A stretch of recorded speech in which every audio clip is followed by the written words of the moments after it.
Ils ont pour dénominateur commun l'escroquerie. Leur méthode, la finesse et la minutie. Le premier gang, présumé, est constitué de 4 individus. Comme dans un scénario, chacun a un rôle bien défini. Des individus se sont présentés pour dire qu'ils veulent acheter le véhicule.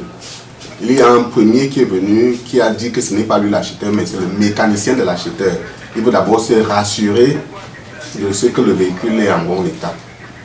Après, le mécanicien de l'acheteur, qui en passant lui a pris 300 000 parce qu'il lui a dit qu'il faut qu'elle paie l'argent pour qu'il fasse un rapport favorable, est venu le banquier de l'acheteur. Il disait que c'est lui qui doit débloquer les fonds pour que l'acheteur achète. Et puis, on l'a conduit dans un appartement assez chic et autre, où elle devait rencontrer l'acheteur.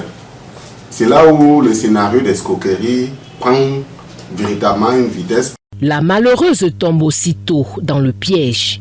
Une tierce personne qui sortait de Centrafrique avec un carton, une grosse boîte.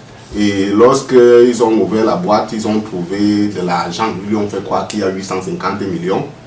Et on lui a fait croire que bon, comme l'argent est impur, il faut qu'elle achète des produits, qu'elle contribue, que tous contribuent ensemble pour avoir les produits qui permettront de purifier l'argent et vont se partager les 850 millions. C'est comme ça qu'elle a raclé tout ce qu'elle avait comme économie et qu'elle est allée prendre de l'argent chez des voisins parce qu'elle était certaine qu'il y a 850 millions derrière et il faut mettre de l'argent. Je peux dire qu'en 2 ou 3 phases, elle a remis 15 millions. En dehors des 300 000 qu'elle avait déjà donné, elle a remis 15 millions avant que des amis et voisins ne lui ouvrent les yeux.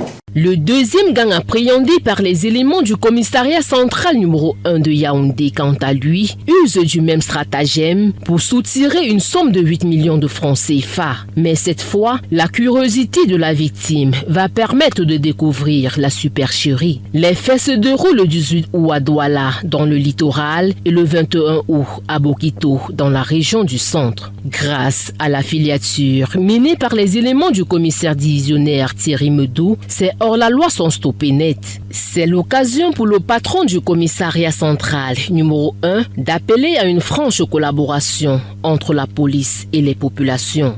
Je voudrais lancer un appel aux populations pour leur demander de faire confiance à leur police, de collaborer avec nous. Et dès que nous avons le minimum d'informations nécessaires, nous allons certainement produire des résultats pour que les Camerounais, du moins ceux qui sont dans la ville de Yaoundé, soient plus en sécurité. Les mises en cause méditent en ce moment sur leur sort au commissariat en attendant d'être présentés au procureur de la République.